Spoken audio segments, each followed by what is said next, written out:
Now that presumably you finished the larger scale revision of your project one, the kinds of global conceptual aspects, we're ready to move on to editing. And with editing strategies, I wanted to re emphasize that editing is different than revision. Revision really entails thinking about your overall argument, what you want to say, and editing would be more about the how you're saying it. There's, of course, some overlap.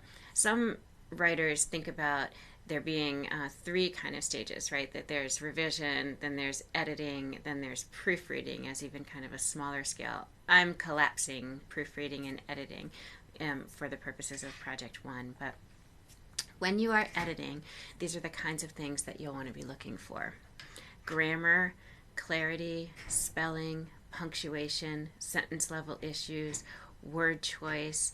These are the kinds of smaller aspects of writing that are so important, right? Because they really help you deliver the content that you're trying to deliver. But they're for many of us the pieces of writing that where you really mark up the text, in smaller sentence level, word level kinds of issues.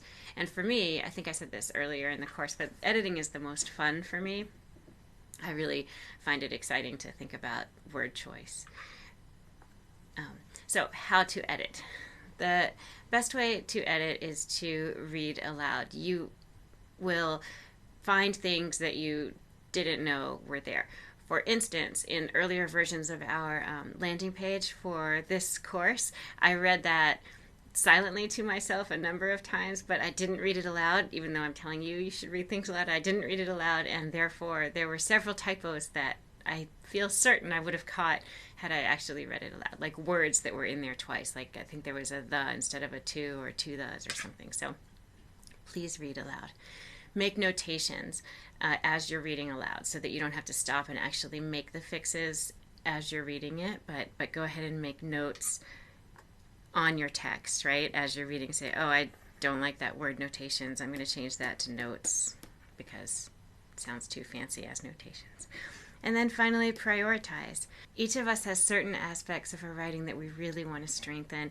You can't strengthen everything all at once. You really need to prioritize what you're going to work on at a particular moment in time or with a particular writing project that you have. So if you're noticing that you have certain patterns of error with grammar, figure out what those patterns are and decide, okay, for right now, for the next 6 months, I'm really going to work on just the uses of commas, or for the next 3 months, I'm really just going to work on eliminating split infinitive. So choose one thing, one manageable thing that you can work on. This is an example of what editing looks like, and as you can see, it's small changes, right? Notice small changes. It's not necessarily large argument changes. It's really kind of the sentence level, small local issues, making things more concise, adding a thus, adding some transition words. This is what editing looks like, and this is what your editing should look like as you're editing. So I'll take you through an example of editing from a draft in progress of one of my articles that I'm writing.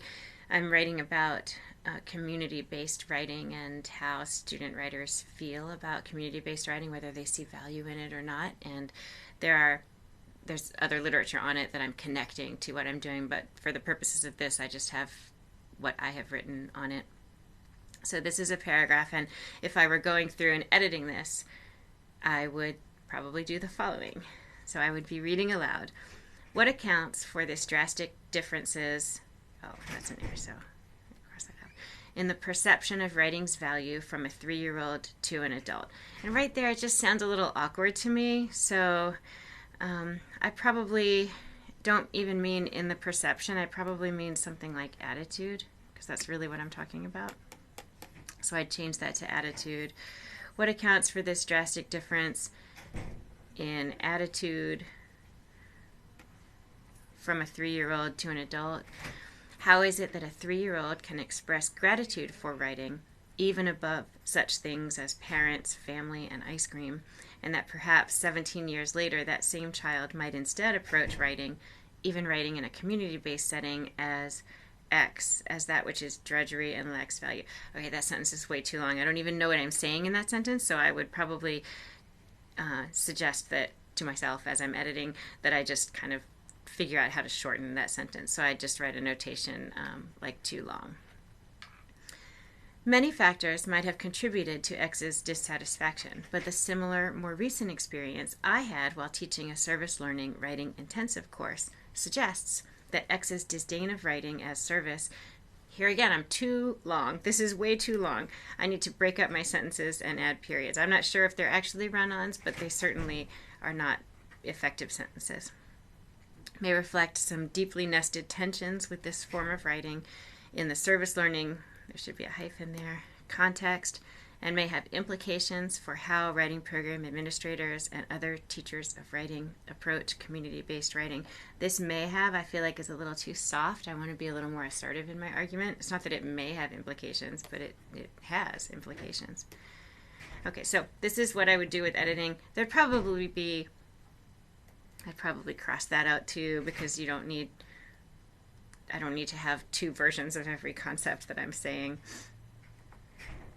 And here would be an example of the edited paragraph, which again could still be edited further. What accounts for this drastic difference in attitude? Why would a 3-year-old express gratitude for writing, even above parents, family, and ice cream? I took out the thing because parents are not things, right? They're humans. But 17 years later, instead approach writing, even writing in a community-based setting, as drudgery. Many factors might have contributed to X's dissatisfaction. However, the similar experience I had teaching a service learning writing intensive course suggests that X's disdain of writing as service may reflect some deeper tensions with this form of writing. I would cross that out still. These complexities have implications for how writing program administrators and other teachers of writing approach community-based writing. So that's an example of editing. It's time consuming, and you can see, even as I was rereading it, there were still aspects that I would want to change. So please devote time to editing your Project 1 so that you are delivering your information and your argument in as effective a way as possible.